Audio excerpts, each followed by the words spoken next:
Fora da política não há salvação. Um canal e podcast para discutir política. Produzido por mim, o cientista político Cláudio Couto. Esse programa é uma parceria da Carta Capital, da TV GGN, do Fora da Política não há salvação. Vamos aqui falar de vários assuntos, dos debates em São Paulo, mas vamos começar com esse assunto principal aí, o X do Xandão, Couto e Nassif. A gente viu a reação do Elon Musk esses dias. Eu queria só citar aqui, que não sei se você sabe, o Elon Musk pagava, não sei se ainda paga, mas pagava para ser citado em filmes de Hollywood, assim como, assim comparado a Einstein, a Thomas Edison. Não sei se vocês já viram várias referências de filmes pop, assim, que são feitas ao Elon Musk, né? Assim, de repente surge do nada uma situação Elon Musk, ele pagava para isso, para vender essa ideia de que ele é um gênio, né? Sendo que, no fundo, o que o Elon Musk faz é comprar empresas. Só lembrar rapidamente o passado: o pai dele tinha minas de exploração de pedras preciosas durante o regime de apartheid na África do Sul, foi premiado com isso, fez uma fortuna, o filho acumulou isso de outras formas, e o que ele fez, na verdade, foi comprar empresas. A Starlink, a Tesla, o X, são todas aquisições. Não há ali nenhum dedo de genialidade, mas ele sempre fez esse trabalho e aparece como uma espécie de desses revolucionários disruptivos, como é a palavra que eles gostam de usar. Mas eu citei isso só para dizer o seguinte: os diálogos, as postagens dele no X nos últimos dias, derrubam por terra todo esse esforço que ele fez para construir essa imagem. Primeiro, essa ameaça em relação ao governo brasileiro, dizendo que ele vai processar e vai bloquear os bens do Brasil, e aí o Lula vai saber o que está passando, e depois também a conversa que ele teve com o Milei. Não sei se vocês tiveram o prazer de ler essa conversa, realmente impressionante. Primeiro, dizendo que o Milei está fazendo uma grande mudança na Argentina, tudo muito bom, e no fim acaba com aquele liberdade carajo. Esse é o nível do Musk. Mas a primeira pergunta que eu faço aqui é: ontem o Supremo, na verdade a primeira turma do Supremo, decidiu por unanimidade, embora o Fux tenha ali feito algumas críticas, manter a decisão do Alexandre de Moraes de suspensão do X no Brasil. A Starlink se recusou a derrubar, e pode ser que também seja bloqueada. O Alexandre de Moraes já tinha bloqueado as contas da Starlink. O Anatel agora começou a fazer a análise se realmente o X está fora do ar, e quem não tem feito esse trabalho de tirar o X do ar com penas de multa. E o Musk deu o sinal de que ia dar um recuo, que ia nomear um representante no Brasil, mas aparentemente ele voltou atrás ou está pagando para ver, até quando a reação. E o primeiro ponto que eu faço, Nassif Couto, a gente tem visto aí uma certa reação assim, na mídia, e também de supostos juristas. Também no Brasil tem isso, todo advogado aqui vira jurista, né? Você chama o sujeito de jurista. Eu sei que o cara tem uma obra de referencial, mas então esses juristas brasileiros, né, têm dito que o Alexandre de Moraes tem exagerado, que não é preciso ter representante. E aí eu começo por aí, Nassif, depois queria ouvir o Couto. Quer dizer, me parece que o Elon Musk age assim porque encontra no Brasil um terreno fértil, assim, gente muito disposta a defendê-lo ao arrepio da lei brasileira, não é? Eu queria pegar um aspecto que explica um pouco a megalomania dele aí, que é o papel dele na geopolítica americana e do Departamento de Estado aí, sabe? Se você pega o desenvolvimento americano, as grandes empresas sempre foram a extensão do poder americano. No começo, a Standard Oil, depois a indústria automobilística. Hoje, dentro da economia americana, a extensão do poder americano é a defesa e são as big techs. Elas são, digamos, onde você tem o domínio americano aí. O Musk, ele montou o seu império ligado estreitamente ao Departamento de Estado. Você pega a Starlink é uma operação deficitária, mas bancada pelo Departamento de Estado. Se você ver, tempos atrás, ele estava distribuindo a Starlink. Você pagava R$20, aí você tinha antena aí e não precisava pagar mais nada. Qual que é o interesse aí? O interesse é mapeamento de minerais estratégicos, que é o que ele está fazendo na Argentina. Quando ele faz o apoio ao Milei, ele está de olho no lítio da Argentina também. Aqui, quando ele oferece para digitalizar e colocar sinal em todas as escolas da Amazônia, com apoio do Jorge Paulo Lema, o que ele quer? Ele quer a possibilidade de livremente prospectar o território amazônico atrás de minérios. Não é por outro motivo que são as antenas dele que alimentam aí, que servem para os garimpeiros. E, inacreditavelmente, para transitar informações das Forças Armadas brasileiras. Agora, quando a gente vê o que aconteceu nos últimos meses, nas últimas semanas aí, você tem claramente uma articulação da ultradireita. Primeiro, ele força esse confronto. Nas vésperas aí do 7 de setembro, ele força esse confronto com o Alexandre de Moraes. Quem forçou foi ele, especificamente. Ele força o confronto com o Alexandre de Moraes. Simultaneamente, o que nós temos? O Eduardo Bolsonaro, que é o grande representante da ultradireita americana na América Latina, foi empossado aí pelo Steve Bannon, que tinha a orientação de não atacar o Supremo em 7 de setembro, passa a atacar, vem uma nova orientação para atacar o Supremo. Simultaneamente, você tem o Zuckerberg dando declarações aí, dizendo que o Biden foi beneficiado pela justiça nas últimas eleições com a proibição de perfis de pessoal da direita. Então, o que a gente vê por trás disso? E daí as Forças Armadas aí reclamando em relação à questão da Starlink, que ele está forçando, porque quando ele diz que a Starlink vai continuar reproduzindo aí o X, ele está forçando uma investida sobre a Starlink também.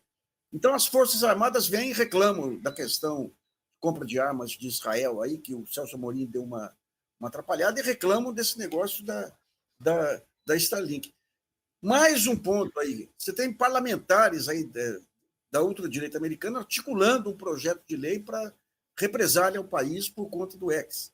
Então, você tem aí realmente isso aí num momento de embate decisivo das nações, do poder nacional contra as redes sociais.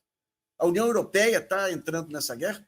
Essa decisão do Alexandre de Moraes é um divisor de águas, porque pela primeira vez você tem um enfrentamento direto de um Estado nacional, de um poder nacional contra a rede, no momento em que a União Europeia está estudando a mesma coisa, a Inglaterra estudando a mesma coisa. Então, o que a gente percebe?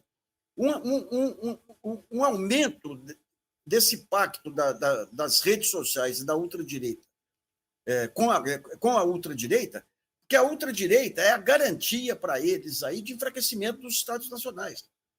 O papel da ultradireita, fundamentalmente, aí é destruir Estados nacionais. Então, nesse momento que a decisão do Alexandre de Moraes define um novo patamar nas relações aí de redes sociais, eles estão pressionando ao máximo para 7 de setembro ser uma data enrolada aí, né, de confronto e tudo.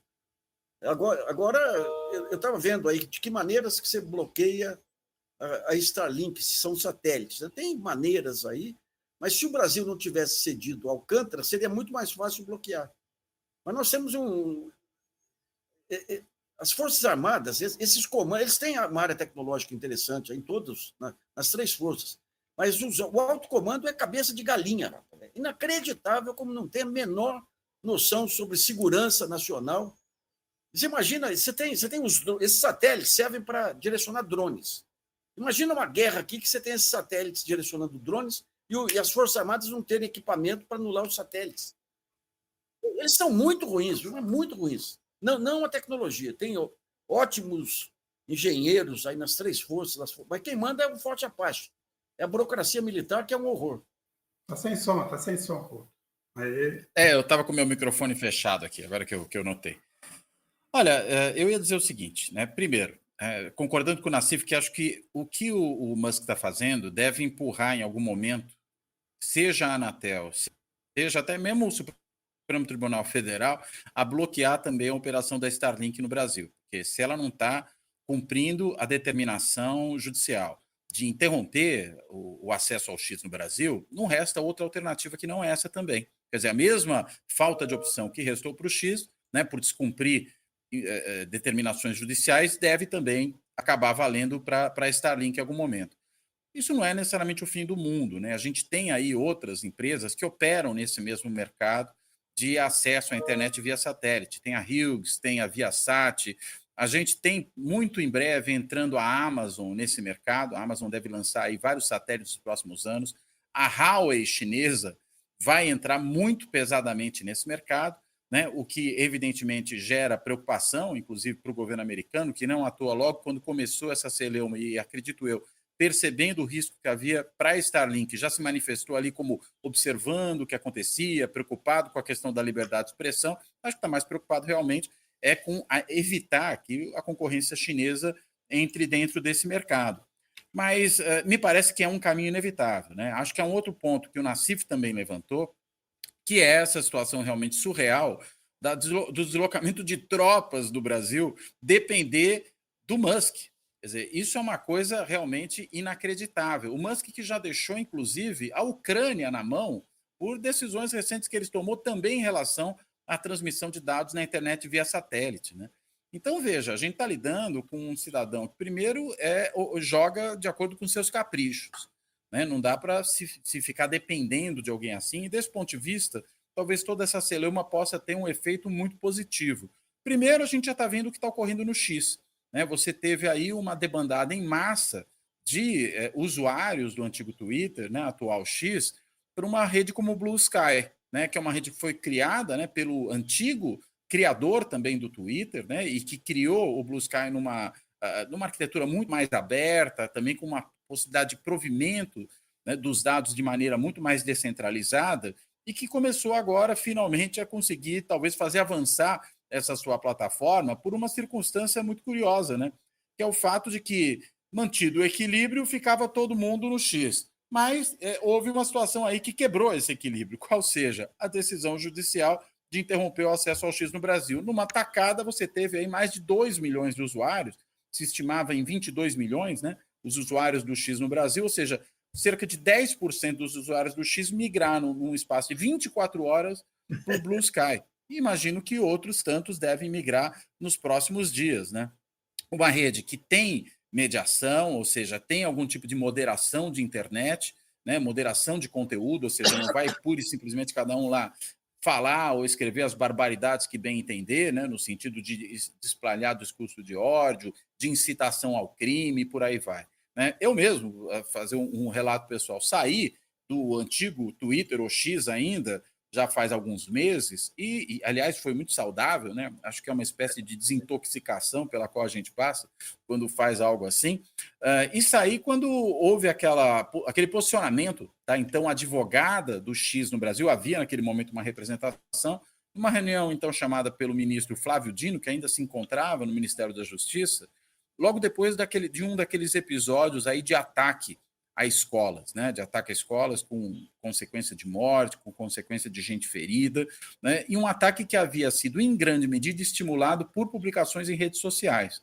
E aí a conversa era para justamente tentar pensar uma política comum aí de contenção de difusão desse conteúdo. E qual foi a resposta da advogada do X ao ministro da Justiça naquela reunião que deixou ali perplexos os representantes das outras redes? Falou, olha, a gente não vai bloquear nada, porque isso viola os nossos termos de uso. Na realidade, a mesma postura que o X veio assumindo depois, né? Que é o de que os interesses da rede, os seus termos contratuais, digamos assim, que ele estabelece com seus usuários, estão acima daquilo que possa ser o interesse do país ou a própria lei. Né? É disso que se trata. Né? Então, tanto faz se vai morrer gente, né, para eles. O que importa é que você tem termos de uso que precisam ser respeitados. Essa é a lógica, de respeitado porque é do seu interesse, né, que isso seja assim. Bem, acho que isso é um aspecto. Um segundo aspecto que acho que precisa ser observado, e aí eu entendo que dessa vez o ministro Fux teve um posicionamento, a meu ver, correto. Né? Acho que o ministro Alexandre de Moraes, quando ele ameaça de punição também aqueles que, porventura, vierem a acessar a rede social usando o VPN, ele exagera na dose, né? Porque, veja, a punição ela tem que incidir sobre a rede, não sobre os usuários da rede. Né? Se a pessoa quiser, por qualquer razão, acessar o X a despeito de qualquer coisa, ela não pode ser punida por causa disso. Primeiro, eu não sei exatamente como é que isso é fiscalizável, né? Só se a pessoa fizer ali uma postagem, mas você vai ficar fazendo o quê? Varredura para descobrir qual brasileiro postou no X depois da proibição? Aí o indivíduo fala, não, eu acessei, mas eu estava no exterior. Então eu podia acessar do exterior? Não, eu não posso acessar lugar nenhum. é um negócio sem sentido, né? Porque ele está, na realidade, restringindo a possibilidade de acompanhar a rede até para jornalista, que porventura queira ver o que está acontecendo ali e queira fazer uma cobertura. Então, acho que nessa aí o ministro Alexandre de Moraes exagerou e acho lamentável que a ponderação ali que foi feita pelo ministro Fux não tenha sido levada em consideração tanto pelo próprio Moraes como pelos outros ministros que compõem a turma, né? Porque acho que nisso aí há um excesso, e acho que é um excesso, veja, para além, inclusive, do problema concreto que ele gera para pessoas que não podem ser punidas por esse tipo de comportamento, além do problema de fiscalização, deslegitima a outra decisão dele, né? Acaba transmitindo essa ideia de um excesso que há e acaba, consequentemente, minando a legitimidade da outra parte da decisão, que me pareceu perfeitamente correta. Aliás, você falou que saiu do X, quer dizer, na verdade você inspirou o Alexandre de Moraes, me parece. Sem dúvida, os carecas se inspiram reciprocamente. Aliás, sabe que, e nisso tem até uma curiosidade, o Alexandre de Moraes, na época, ele seguia pouco mais de 100 pessoas, né, no X. Eu era uma delas, eu não sei por que diabos ele me seguia no X. Eu não sei se isso era motivo de eu achar interessante ou de me preocupar, mas de qualquer maneira ele me seguia no X. Bem, porque eu falo isso porque o Thiago Ayama pergunta se nós aqui, a revista, o GGN, Fora da Política, vão criar perfis no Blue Sky. Você já tem perfil no Blue Sky? Eu já tenho. Já tenho. A gente tem, Cacá? Não, a revista não tem. Não tem. Ô, Cacá, você está moscando, Cacá. Você tem que criar um perfil da carta no Blue Sky. Assim não tem condições. Eu não tenho, porque sabe que eu só entro em redes sociais quando elas estão morrendo. Eu entrei no Orkut um dia antes de acabar. Aí, recentemente... Então é melhor você não entrar no Blue Sky. No ano passado, é um perfil danado. No ano passado eu entrei no Facebook e agora estou pensando em entrar no Twitter. Não, no Twitter não dá mais, senão você vai ter que pagar uma multa de 50 mil reais. Onde eu estou aqui, eu posso entrar, né? Mas vai saber. Vai saber. Mas eu queria só 3 observações. Primeiro, o Nassif citou a história dos garimpos e a Receita Federal vai fazer um leilão de bens apreendidos nessas operações contra o garimpo ilegal na Amazônia. Na Amazônia são dezenas de antenas da Blue Sky, de links para Blue Sky. Da Blue Sky, não. Não, desculpa, da Starlink. Da Starlink. Segundo, o nosso é sugestivo para pensar algo assim. Segundo, não é de hoje, há uma investigação a pedido da CGU, porque os termos de contratação das Forças Armadas, do serviço da Starlink, aparentemente foram direcionados, porque, no fim das contas, só pelos critérios, só a Starlink era capaz de cumprir os critérios exigidos para aquela licitação. Então, isso já está em investigação, aliás, desde o ano passado. As notícias voltaram a circular essa semana, mas já tem uma investigação faz tempo sobre esse contrato das Forças Armadas. Só uma observação aí, quando você pega os pedagogos, esse negócio de você colocar uma banda super larga para alunos, isso aí é um crime contra a pedagogia, porque a internet ela serve para pode ser útil para baixar trabalhos e tudo, mas você imagina essa rapaziada toda aí com acesso aos jogos, aos games, à loteria. Isso aí é um horror, né? Mas o Jorge Paulo Lemo, quis fazer um agrado ao Musk lá e pressionou a ONG que ele montou com... É inacreditável. Essas ONGs, a gente precisava fazer um levantamento, que são ONGs de bilionários do bem, os bilionários do bem. E eles atuam politicamente em cima das ONGs para poder fazer um jogo de poder lá em cima. A Transparência Internacional está nisso. Você tem o trabalho daquele bilionário lá do Partido Democrata aí, que banca aí diversos sites e portais aí também, que foram os primeiros a começar as conspirações aqui de 2013, né? Então, essa forma de atuar, que o Lema, lá de trás, você tem ONGs interessantes aí, bancadas por empresários, mas você tem muitos espertalhões que usam para jogadas aí, para poder empurrar esse projeto. Não, nós não ganhamos nada com essa ONG aí para digitalização da Amazônia, mas sugerimos, e é uma ONG que foi criada exclusivamente para definir os critérios da rede que iria alimentar as escolas da Amazônia. Escolhem, direcionam direcionam para a Starlink aí, né?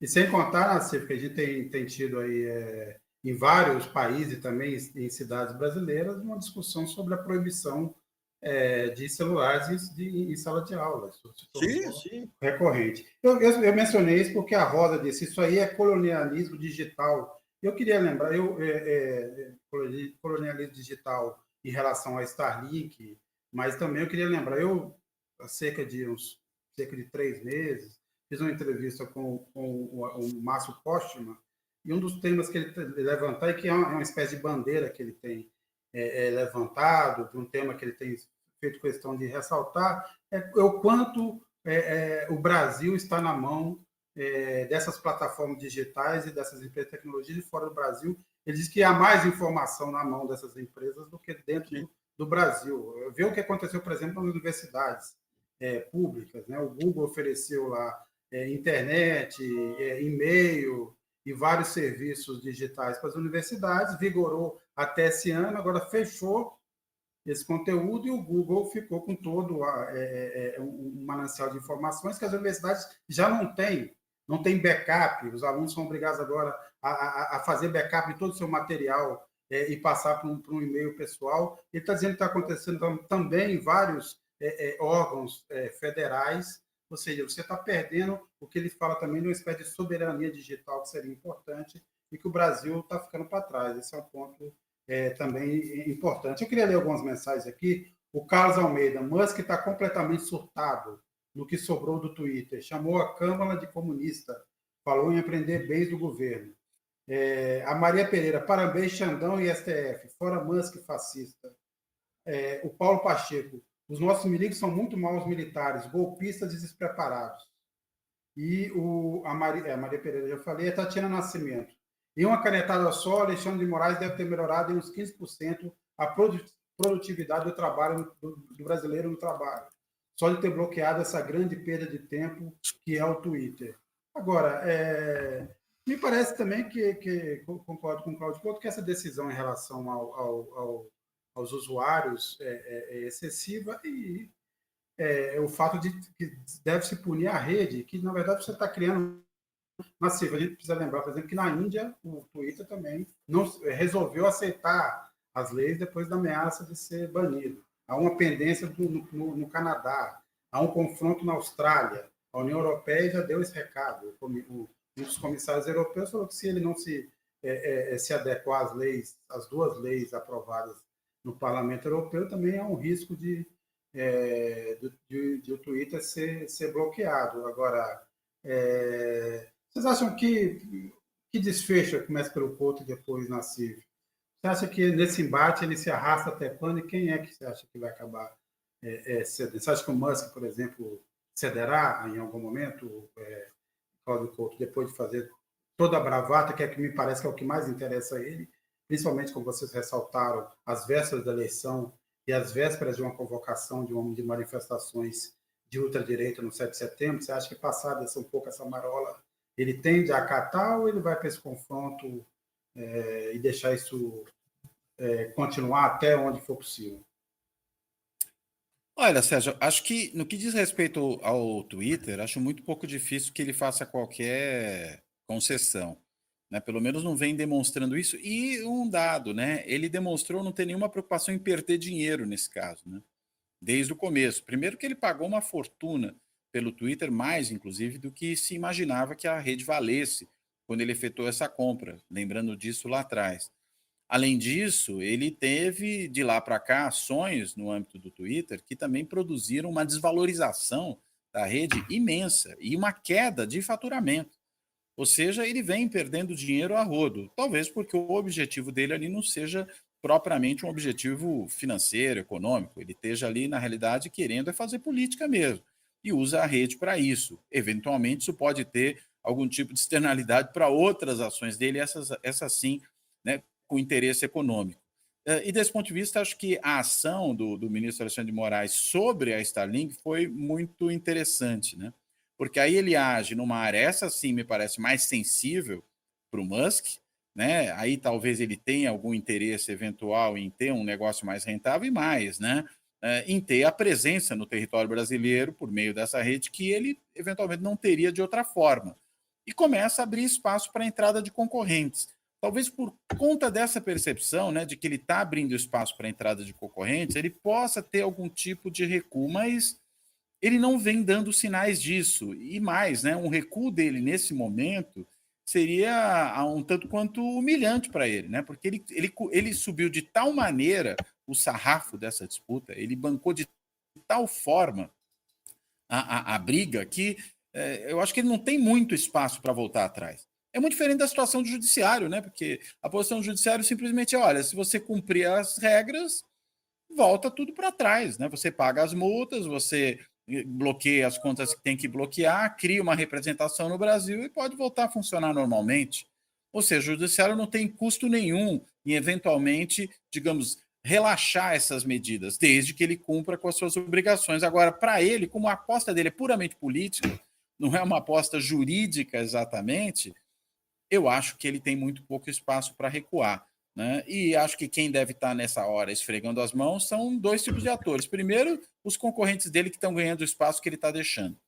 E segundo, algumas autoridades aí do âmbito regulatório em países democráticos, a gente está vendo isso na União Europeia, está vendo essa discussão aparecer, por exemplo, na Austrália, lugares onde ele também tem comprado brigas, e que estão percebendo aí como é que se lida com o Musk. Né? É você simplesmente ir cortando as asas dele e dando de ombros para os seus problemas. Agora, problemas dele, eu quero dizer. Agora, acho que nisso também tem muita bravata por parte do próprio Musk. Essa menção de que ele vai conseguir bloquear bens do governo brasileiro lá fora, isso é uma bobagem sem tamanho.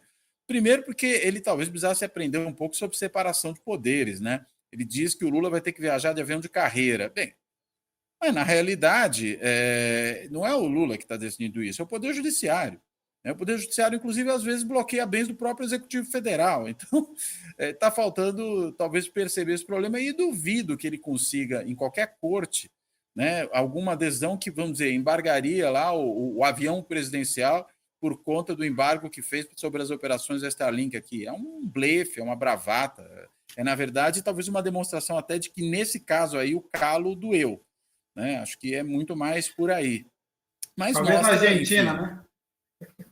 Talvez na Argentina. Pois é, mas mesmo na Argentina, acho muito pouco difícil que esse tipo de coisa se proceda, né? Basta lembrar que, inclusive, no caso da Argentina, a Argentina consegue ter hoje representação na Venezuela, presença ali, algum tipo de presença para representar os seus cidadãos, né? Já que os seus embaixadores foram expulsos, porque a embaixada brasileira, né, resolveu assumir as funções do corpo diplomático argentino que não pôde permanecer lá. Então, a Argentina também tem lá os seus interesses aí em jogo. Eu não sei até que ponto ela teria coragem. Imagina, um avião presidencial pousa na Argentina e o governo argentino manda segurar o avião presidencial brasileiro. Tamanho da crise que isso escalaria, né? Me parece que é algo que faça muito sentido. Era só uma piada, dada a falta de sentido que a Argentina está metida. Sim, o Milei é um maluco também, mas eu acho que ele é um maluco, mas de vez em quando ele para, né? O Mas não Musk rasga parece dinheiro, que não tem muito limite. Não rasga dinheiro. O Talvez pesos argentinos ele rasgue, porque também que não não quer dizer vale nada, não absolutamente vale nada. nada. Mas se for dinheiro mesmo, acho que ele não rasga, não. O Musk rasga, né? A gente conhece um tipo de personagem aí, aquele cara que, de alguma forma, ele tem alguma parceria com polícia ou isso, aquilo, e acha que virou polícia. Então, isso aí tem os fanfarrões aí que a gente cruza no dia a dia. O Musk, para mim, é o seguinte: essa ligação dele com o Departamento de Estado ali conferiu a ele uma sensação de poder fantástica. Ele virou o dono do mundo, né? E daí ele entra num campo que ele não tem a menor ideia do que é a diplomacia, que passa por muitos outros fatores, muitos outros poderes, e os linhas duras que tem a parceria com ele aí não consegue alcançar. Então foi esse o motivo da fanfarronice dele. Mas essa entrada do Zuckerberg aí contra o Biden aí chama atenção. Você vê uma articulação, e são justamente, digamos, os instrumentos de expansão da ultradireita. E quando você vê ultradireita, mercado e Big Tech, o que eles têm em comum? Não querem regulação. A regulação é um freio ao crescimento sem limite deles. Esse que é o ponto. Sim. Mas eu só queria lembrar, na edição dessa semana, que está nas bancas da revista, a gente publicou uma matéria do Observer, do qual a gente compra conteúdo, que mostra que, depois da eleição de 2020, depois das restrições da pandemia, as redes sociais, obviamente, o Musk lidera esse quesito, praticamente desmontou o seu departamento, mas todas as redes sociais, todas as plataformas digitais reduziram os departamentos de controle de desinformação, de distribuição de mentiras e de crime.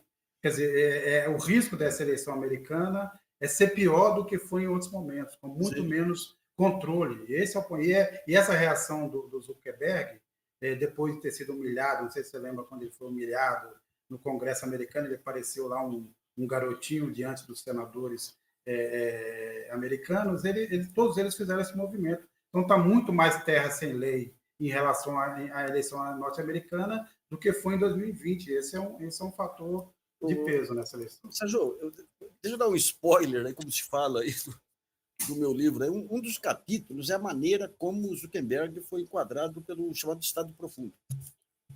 Lá nos Estados Unidos tem um think tank, Atlantic Council, que é formado, que é um think tank que junta bilionários do Oriente Médio, altos funcionários americanos, empresas que querem fazer lobby e procuradores gerais brasileiros, como o Rodrigo Janot, e procuradores da América Latina, aí que eles colocam no conselho. Foi a think tank que lançou a ideia que divulgou a Lava Jato lá nos Estados Unidos e divulgou aquele movimento Rio Mais, que foi a base, digamos, das campanhas de 2013 lá. Num determinado momento, quando tem aquela questão da espionagem russa pró-Trump, não espionagem russa, os hackers russos que foram contratados, um blog lá dos Estados Unidos apareceu com um trabalho supostamente acadêmico, multiplicando por 100 aí o alcance daquele trabalho dos hackers. Inclusive, foi numa relação de publicações que teriam aderido, uma coisa horrorosa lá. Ele vai e oferece esse trabalho para o New York Times. O New York Times não quis. Oferece para a revista Time, não quis. Daí oferece para o Washington Post num momento de transição, lá quando o Jeff Bezos estava comprando o Washington Post. Aquilo que é um baita bafafá, muitas críticas dos concorrentes do Washington Post, imediatamente você passou a ter o motivo para o Congresso controlar o Zuckerberg. O Congresso controla o Zuckerberg. Tem aquela sessão lá, o Zuckerberg sai do Congresso e vai imediatamente para a Atlantic Council e contrata a Atlantic Council para definir uma estratégia para eles. E a Atlantic Council ela tinha definido uma nova doutrina de segurança aí, que é o seguinte: os inimigos não são os Estados nacionais, são grupos que atuam para. Daí a Atlantic Council manda a sugestão para eles: criar uma rede de checagem que seria em todos os países, que seriam colocadas numa associação sob controle da Atlantic Council, e essa rede diria o que poderia ou não ser publicado. Aqui no Brasil, uma professora, uma faculdade aí da Unesp, montou uma sucursal dessa rede que veio todas aquelas agências de checagem criadas aí nesse período. Pergunta se a Carta Capital foi convidada para fazer parte disso aí. Quando ela começou, percebi na hora que era essa articulação, até mandei. Ela falou: eu queria que o jornal GGN entrasse. Nós estamos com uma lista muito grande aqui, não vai dar. E a primeira atuação dessa rede foi denunciar 3 sites aí que não são do sistema por uma suposta fake news em relação ao Papa, o terço que o Papa mandou dar para o Lula. Então, você teve muitos sites que saíram do ar naquele período. E quem desmentiu o terço foi um diretor da Agência Vaticano, lá de notícias. 2 dias depois, o Papa demitiu o diretor, deu uma entrevista dizendo que tinha dado o terço, sim, e daí nós caímos matando em cima da agência que divulgou isso, e essa associação existe até hoje. É uma associação que entra os veículos corporativos, entre os veículos de ultradireita, aí, Gazeta do Povo, Oeste, tudo, e não tem espaço. Então, foi por aí que tentaram montar o esquema de enquadramento do Zuckerberg. Não, eu só queria lembrar, Nascer, que nem se a gente fosse convidado, eu sempre disse que essa é a maior redundância transformada em inovação. Porque Sim, sim, sim. checagem é o trabalho natural do jornalista, porque a gente precisa ter uma agência de checagem. O jornalista tem que fazer isso por natureza. Os meios de comunicação, Claro, claro. você não checa mais nada. Você tem, e a pergunta é, quem é que checa o checador? Esse é o ponto. Eu já vi vários erros. Um dia a gente já deu uma matéria aqui de um agente de checagem que confundiu dois deputados e disse que um deputado era tal deputado e não era, sobre uma acusação. E a gente fez até Vai uma ter que ser matéria criada a sobre agência de meta-checagem. de meta checagem. Agora, vamos continuar nesse campo aqui, vamos dizer assim, do campo muskiano. Eu queria perguntar, não sei se vocês assistiram tanto o debate na Gazeta quanto a entrevista do Marçal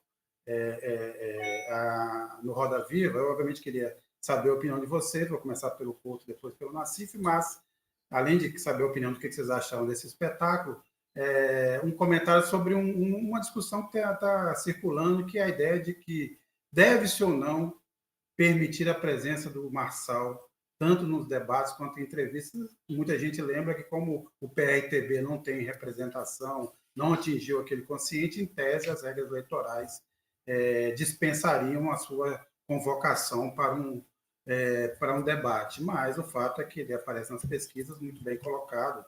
Acabou de sair uma hoje, não tão confiado, do Big Data Time, que dá ele à frente, tanto do Boulos, ali na faixa do empate técnico, mas um ponto percentual à frente do Boulos e do Marçal. Então eu começo primeiro, Claudio, você escolhe se você quer responder a pergunta ou se você quer fazer seus comentários sobre a participação do Marçal ou o debate na Gazeta e depois o Roda Viva de ontem. Vou começando por aí. Eu não vi o Roda Viva ainda, né? Não tive essa oportunidade, quero ainda assistir. Então não tenho muito como fazer considerações sobre o performance dele no Roda Viva, embora o que eu tenho visto de reação de algumas pessoas que puderam ver é que ele ali conseguiu torear todos os jornalistas, né? Ou seja, que foi muito difícil enquadrá-lo. É muito difícil, e acho que isso que eu vou dizer agora vale também para o debate, lidar com um sujeito desse tipo, né? Porque ele, na verdade, cresce no caos, né? Com base nisso, você não estabelece com ele um tipo de discussão que opere no campo da racionalidade, dos argumentos, das coisas que têm fundamentação. E, portanto, qualquer tipo de questionamento mais direto, mais substancial que se faça a alguém desse tipo, acaba não surtindo efeito, porque ele cresce junto a segmentos do eleitorado justamente por esse comportamento que é, no fim das contas, um comportamento irracional, se a gente considera aquilo que seria discutir política propriamente, né? Mas o fato é que isso tem efeito do ponto de vista de obtenção de apoio eleitoral, né? Isso aí que o Real Time Big Data está mostrando em São Paulo, né? Os dados se confirmando agora, vai exatamente nessa direção. Ele cresceu às custas dos outros candidatos, sobretudo às custas do Nunes e, pelo que aparece na comparação com a pesquisa anterior da Real Time, também às custas do próprio Boulos, né? Não é só em cima do Nunes que ele está crescendo. Então, se o Boulos tinha, por exemplo, a intenção de crescer num certo segmento da periferia da cidade, é ali que o Marçal está crescendo, né? O que é realmente alguma coisa muito preocupante desse ponto de vista. Claro, a gente precisa ver até que ponto ele consegue crescer e como a campanha vai, de alguma forma, produzir efeitos sobre esse crescimento que ele tem agora, né? Se é um crescimento que não só tende a se sustentar, mas a continuar, ou se na realidade é uma bolha e daqui a pouco passa um pouco essa empolgação que vem dessa impressão inicial com o fenômeno que o Marçal se mostrou e ele tem um desinflar aí, né, da sua intenção de voto. Eu acho que a gente ainda não tem como ter certeza sobre isso. Eu aguardaria, mas eu tendo a supor que, tendo em vista também o que foi o resultado da eleição em São Paulo, tanto para governador como para prefeito recentemente, para presidente, melhor dizendo, na cidade de São Paulo, não me parece que o teto dele seja tão alto assim. Acho que ele tende a ter um piso alto, mas me parece que o teto dele deva ser um teto mais baixo. A rejeição dele também, a meu ver, deve crescer. Então, acho que ele pode produzir um estrago naquilo que diz respeito a quem pode ou não ir para o segundo turno, mas não creio que seja um candidato com potencial de vitória no segundo turno. Pelo menos essa é a minha leitura hoje. A depender dos fatos que vierem a aparecer, pode ser que eu seja obrigado a mudar de leitura, mas hoje é isso que eu vejo. E quanto à participação dele propriamente dita, né, se ela é ou não alguma coisa que deve acontecer, olha, realmente, se a gente for pelo critério da justiça eleitoral, ele não devia estar em nenhum desses lugares, mas veja, e aí acho que é uma questão que o próprio jornalismo sempre discute, né? Você vai negar os fatos? É um fato que esse cara aparece, às vezes, em primeiro lugar nas pesquisas. Que ele é o grande fato desta eleição no município de São Paulo até agora. E aí você não pode simplesmente ignorar. A gente tem que saber lidar com o fenômeno. Mas acho que simplesmente ignorá-lo, não. Até quando eu ouvi aí as primeiras reações a respeito da ida do Marçal no Roda Viva, eu falei pensando, bem, esse era o tipo de Roda Viva para o qual deviam ter sido convocados não só jornalistas, como a Vera Magalhães tem feito, né? Ela tem convidado bancadas só de jornalistas. Eu levaria um humorista para entrevistar o Marçal. E eu estou falando sério, né? Porque me parece que é o sujeito que você só consegue desconcertar com um tipo de abordagem que quem sabe fazer são humoristas. Eu me lembro daquele debate que o Ciro Gomes resolveu travar com o do Vivier um tempo atrás. O do Vivier seria um cara interessante para entrevistar o Marçal ali. Não sei como é que o Marçal se sairia com ele.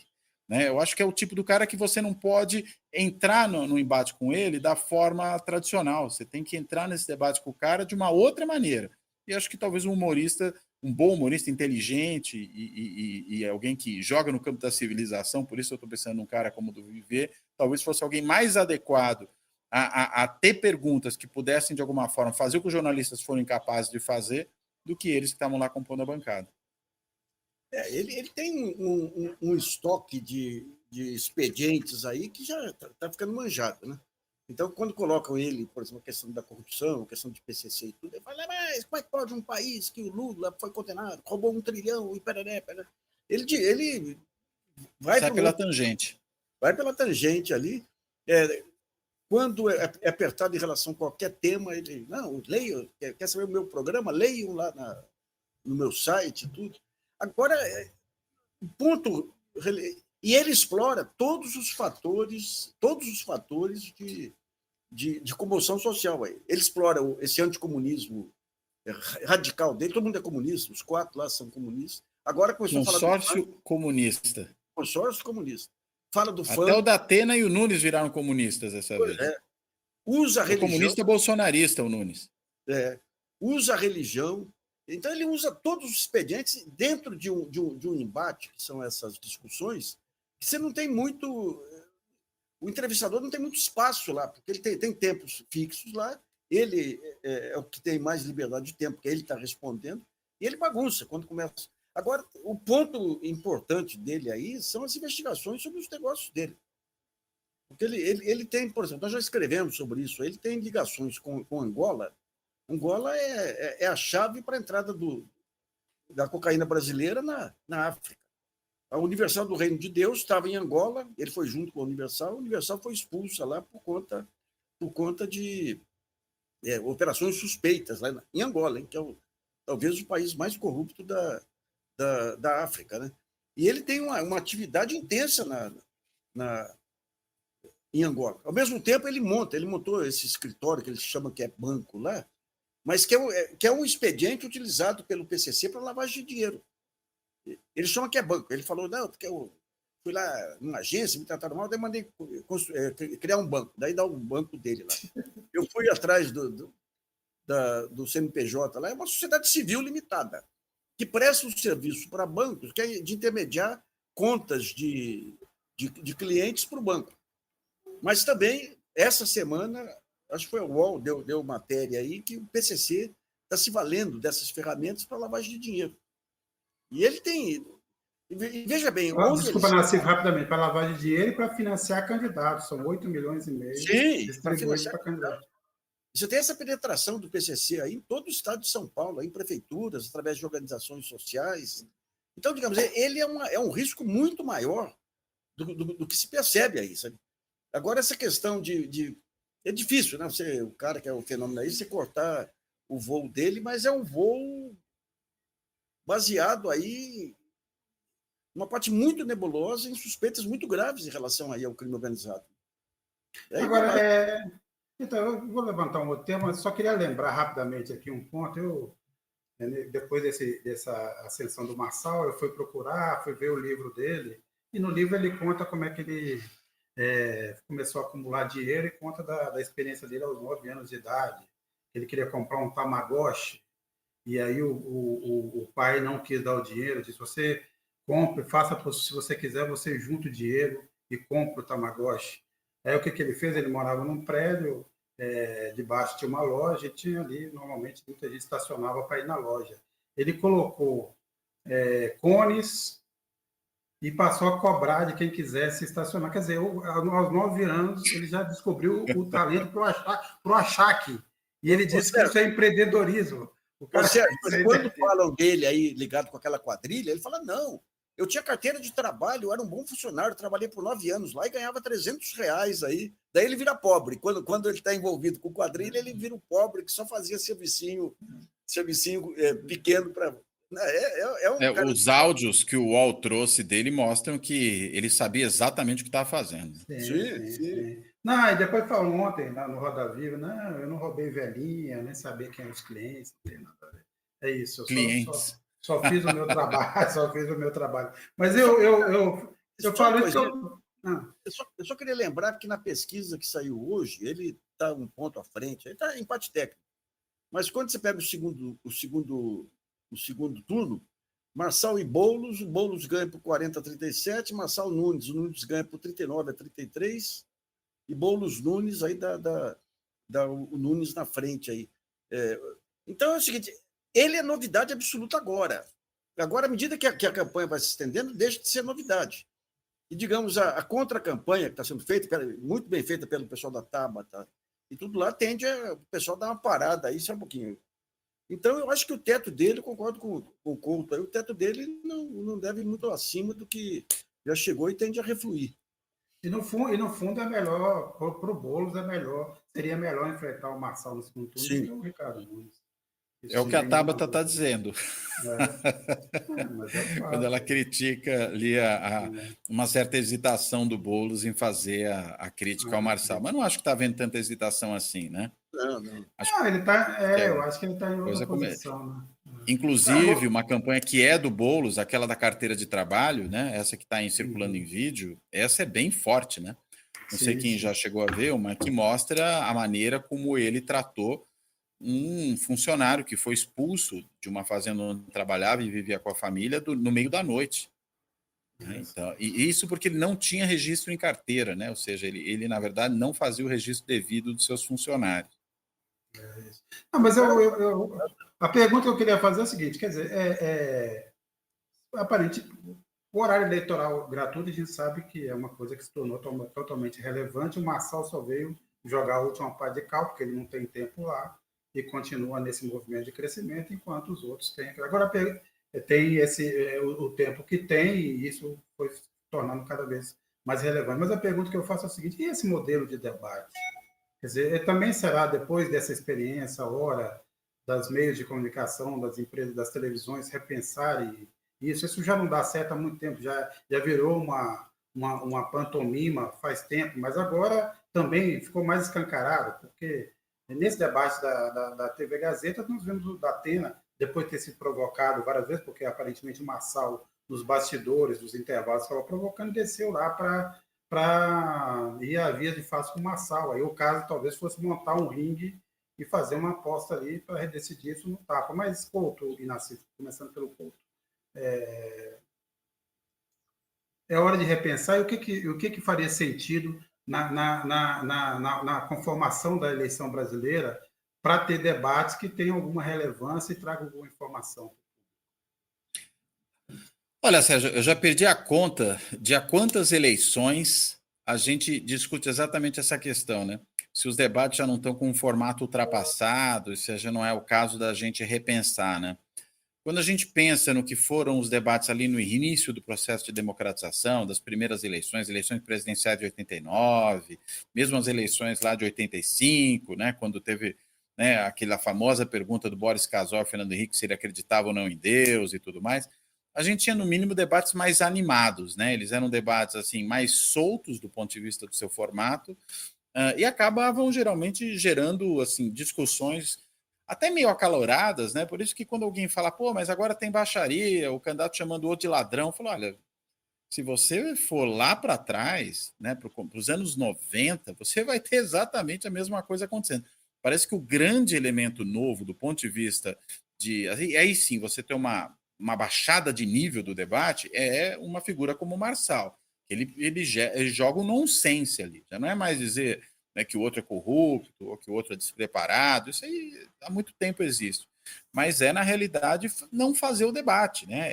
É entrar ali para tumultuar, para fazer provocações baratas, né? Para, enfim, dar apelidos idiotas, né? Infantis para os seus adversários, coisa desse tipo. Ficar fazendo provocação no intervalo, né? Como você está observando aí, é uma situação muito, muito pior, né? Do que aquela que a gente via antes. Agora, é difícil, talvez, encontrar uma fórmula alternativa efetivamente a isso, né? É mais fácil no segundo turno, quando você só tem 2 candidatos. E aí você tem um formato que não precisa ser tão engessado, você pode ter mais tempo para cada um dos oponentes falar, então você acaba tendo uma situação muito mais dinâmica. Mas para esses debates de primeiro turno, em que você precisa ter um certo número de candidatos ali, você às vezes tem meia dúzia de candidatos debatendo, é muito mais complicado você não ter um formato relativamente rígido, né? Porque senão não dá tempo, né? Começa por aí, né? Senão também você perde um pouco o controle de quem é que vai participar do debate. A gente já viu em situações anteriores, né? De debates em outras eleições, muitas vezes por falta de regra assim, candidato para o qual ninguém fazia pergunta, o candidato que era o único que era objeto de perguntas, né? E aí você acabava tendo um resultado muito enviesado do ponto de vista daquilo que poderia ser efetivamente esclarecedor para o eleitor que está assistindo. Olha, talvez esteja realmente, de alguma forma, esse formato superado. O problema é saber que outro formato a gente poderia imaginar, né? Acho que se fosse tão fácil, já teria sido criado, né? E o fato é que até agora ninguém conseguiu ainda criar esse novo formato de debate que dê conta, né, de não só atrair a atenção das pessoas, mas de produzir realmente uma discussão mais qualificada, né, daquilo que são os problemas que estão em jogo na eleição. Assim, antes de você falar, só queria dar o exemplo do que aconteceu aqui em Portugal nas últimas eleições. Eu acho que o tempo era curto demais, mas o que as TVs fizeram, elas, na verdade, formaram um pool e esses formatos se espalharam por canais diferentes. Mas você teve embates diretos entre candidatos, e aí pegando pela ordem dos partidos com maior representação. Na Assembleia, obviamente, aqui também é parlamentarismo, tem certas diferenças, e você teve 2 debates com participação de todo mundo, de todos os candidatos inscritos, mas você teve esses debates maiores intercalados com embates entre candidatos, e aí todos se cruzaram, né, pensando nos partidos com maior representação. Talvez fosse um modelo que permite uma conversa mais direta e uma 2-2 de ideias no 2-2 do que nesse tumulto. Mas é uma possibilidade. Não, eu acho que não funcionou bem porque o tempo era curto demais. Era meia hora de debate, então não permitia se desenvolver muitos temas, nem tratar de muitos temas, mas criou debates interessantes. Nassif, você quer comentar algo a respeito? Eu acho que precisaria um moderador. Na Gazeta, aquela moça lá, a Denise, ela tentou em alguns momentos dar uma enquadrada no Marçal, mas o ponto central é o seguinte: o moderador tem que zelar para que a pergunta feita por um candidato seja respondida pelo outro. Esse é o ponto central, porque o que o Marçal faz é fugir das perguntas. Ele foge, começa a falar do Lula, começa a falar de 1 trilhão que foi roubado, começa a falar nisso, começa a falar naquilo, e foge completamente da pergunta. E para o outro lado, ou para o jornalista que pergunta, é difícil, porque quem está com o microfone é quem responde, né? Então você teria que ter um apresentador mais ostensivo aí para obrigar que se respondesse essas perguntas, porque no fundo, para que serve isso? Para que a gente saiba o que cada um pensa sobre determinados assuntos, né? Agora, mesmo no mano a mano, se tiver um candidato contra o Marçal, com as regras atuais e com a falta de limites do Marçal, vai ser uma bagunça. E é aquilo que o Couto fala, na bagunça ele ganha. Ele ganha porque fica só a impressão que capta aí o eleitor de baixo discernimento. Não, o problema tem um ditado que diz assim, né, que problema de você brigar com o porco é que você se suja e o porco também, com a diferença de que o porco gosta. É isso. Né? Então, você entrar no embate com o Marçal é isso, é como brigar com um porco. Né? É a derrota sempre. Né? Eu fico pensando aqui, nós estamos exato. ainda no. Você não tem como nós ganhar estamos isso. ainda, nós estamos aqui ainda no. E o Lula, eu imagino, fico aqui imaginando se, por exemplo, na eleição de 2050, quando um candidato for confrontado com alguma denúncia de corrupção, ele vai perguntar: e o Lula? E o Lula? E aquele 1 trilhão que foi roubado? O Nelson Candelária. A melhor forma de fazer um debate com Bossal é o desprezo. O debate aqui é cópia dos Estados Unidos. E a Rosa? O Pablo trata de estratégia de ataque. Ele enfraquece o inimigo para se aproveitar quando estiver fragilizado. É isso. Eu só queria comentar rapidamente aqui sobre o Roda Viva, que me parece o seguinte: falta ali também uma certa estratégia comum dos jornalistas para não deixar a bola cair. Também todos os jornalistas, eu já nasci tanto quanto, aliás, mais do que eu, já participou desse programa várias vezes, né? E também na bancada é uma espécie de show de vaidade. Né? Os jornalistas estão mais preocupados em fazer uma pergunta para aparecer do que tentar arrancar alguma coisa concreta dos entrevistados. Embora ali você tenha tido uma hora ou outra uma tentativa de manter o Pablo Marçal preso a uma resposta, ou tentar arrancar dele uma resposta incompleta, o fato é que é sempre também esse festival para ver quem aparece mais, e aí ele deitou e rolou. Né? O efeito também é o mesmo efeito da briga com o povo. Todo mundo ali saiu elameado e ele conseguiu os cortes que ele queria para as redes sociais. Bem, vamos continuar aqui acompanhando. Acompanhe nossos canais, apoie o Fora da Política na Salvação, TV GGN, Carta Capital.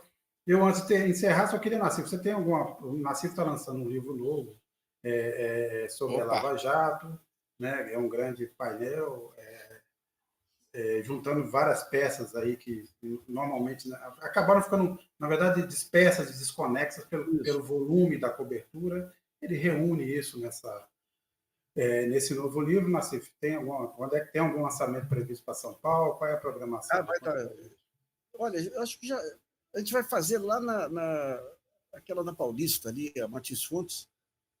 Eu acho que é começo de outubro ainda. Eles me passaram aqui, mas eu não decorei ainda. Porque Agora, o que a gente tenta lá é isso aí, é mostrar que, digamos, a destruição institucional do país não foi protagonismo de um juiz semiletrado aí, um procurador exibicionista, não, né? Foi todo um processo de construção que vem desde quando a Veja começa a praticar aquele jornalismo que a gente chamava de jornalismo do lixo aí, e depois vem com o Mensalão, e é um processo que começa quando os dois partidos, tem dois partidos, PT e PSDB. Quando o PSDB, o Lula traz o PT para a social-democracia e desaloja o PSDB, que a morte do Covas e do Montoro se refletem também, o PSDB fica nas mãos de Serra, Aécio, tudo, jogando pesadamente aí para sangrar ou derrubar o governo. E daí você tem o Mensalão, que é o episódio mais vergonhoso da história do país aí, jurídica, aí a gente dá todos os detalhes. E um conjunto de matérias, ou seja, você tinha meia dúzia de sites e blogs que davam esse material, e você tinha um pacto do silêncio entre a mídia corporativa, o Supremo e a Procuradoria-Geral da República. Então, só aceita como denúncia o que vem dos veículos corporativos, e daí você tinha todo aquele pacto lá que permitiu os abusos do Supremo. Eu lamento até que saia agora o livro, aí no momento que o Supremo se transforma em guardião aí da democracia, mas o Supremo teve um papel central no desmonte das instituições. E como que a mídia monitorava o Supremo? De duas maneiras. Com ameaça, a gente traz vários casos de chantagem em cima de ministros, né? E com lisonja. Eu lembro o Aires Brito aí, até eu participei de um debate lá na UNB sobre o livro, e alguém me lembrou, infelizmente não entrou no livro, o Aires Brito justificando a investida contra a VisaNet, que era uma empresa, que era uma sociedade de vários bancos. Ele falava, não, olha o nome verdadeiro, é Companhia Brasileira, e o nome brasileira é para empresa estatal. Veja a Embraer, que é uma empresa privada. Veja não sei o que mais. Então, é isso que explica que é uma empresa estatal. que é inacreditável, né? E ele era... Os jornais davam ele o grande poeta e tudo. Quando ele saiu, ele deu uma entrevista dizendo que a preocupação dele agora era com a física quântica. E daí dá uma entrevista falando da física quântica. Eu publiquei um artigo do GGN, apareceu um físico de todo lado, falando, mas que imbecil, que imbecil.